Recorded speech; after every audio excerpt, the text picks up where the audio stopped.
Ika-6 na kabanata. Ang turo tungkol sa pagbibigay. Mag-ingat kayo at baka ang paggawa ninyo ng mabuti ay pakitang tao lang. Sapagkat kung ganyan ang ginagawa ninyo, wala kayong matatanggap na gantimpala mula sa inyong amang nasa langit.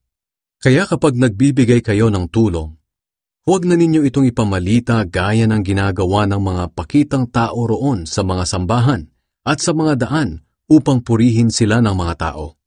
Ang totoo, tinanggap na nila ang kanilang gantimpala.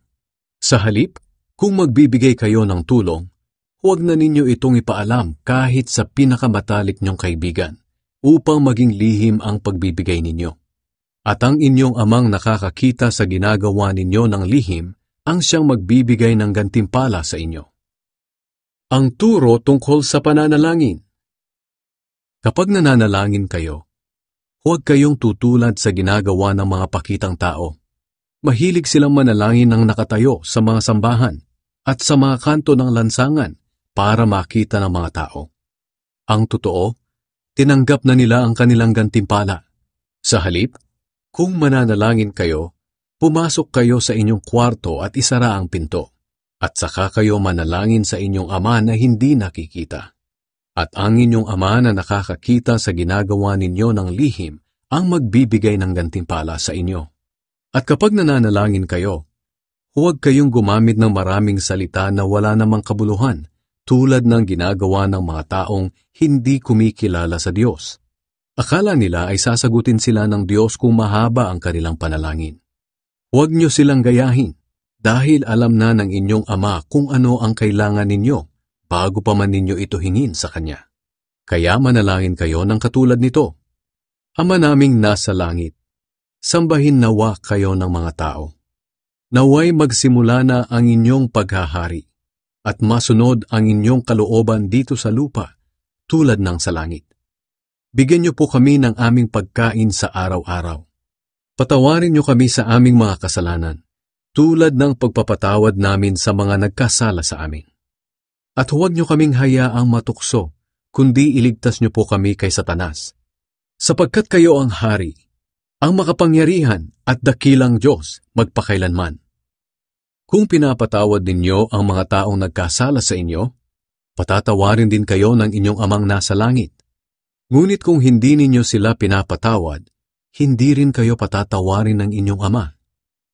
Ang turo tungkol sa pag-aayuno. Kapag nag-aayuno kayo, huwag ninyong tularan ang mga pakitang tao, sapagkat sinasadya nilang hindi mag-ayos ng sarili para ipakita sa mga tao na nag-aayuno sila. Ang totoo, tinanggap na nila ang kanilang gantimpala. Sa halip kung mag-aayuno kayo, maghilamos at mag-ayos kayo ng sarili, upang hindi malaman ng mga tao na nag-aayuno kayo, maliban sa inyong ama na hindi nakikita. At ang inyong ama na nakakakita sa ginagawa ninyo ng lihim ang magbibigay ng gantimpala sa inyo. Ang kayamanan sa langit. Huwag kayong mag-ipon ng kayamanan para sa inyong sarili rito sa mundo. Dahil dito ay may mga insekto at kalawang na sisira sa inyong kayamanan at may mga magnanakaw na kukuha nito. Sa halip mag-ipon kayo ng kayamanan sa langit, kung saan walang insekto at kalawang na naninira, at walang nakakapasok na magnanakaw. Sapagkat kung nasaan ang inyong kayamanan, naroon din ang inyong puso. Ang ilaw ng katawan. Ang mata ang nagsisilbing ilaw ng katawan. Kung malinaw ang iyong mata, maliliwanagan ang buo mong katawan. Ngunit kung malabo ang iyong mata, madidiliman ang buo mong katawan. Kaya kung ang nagsisilbing ilaw mo ay walang ibinibigay na liwanag, napakadilim ng kalagayan mo.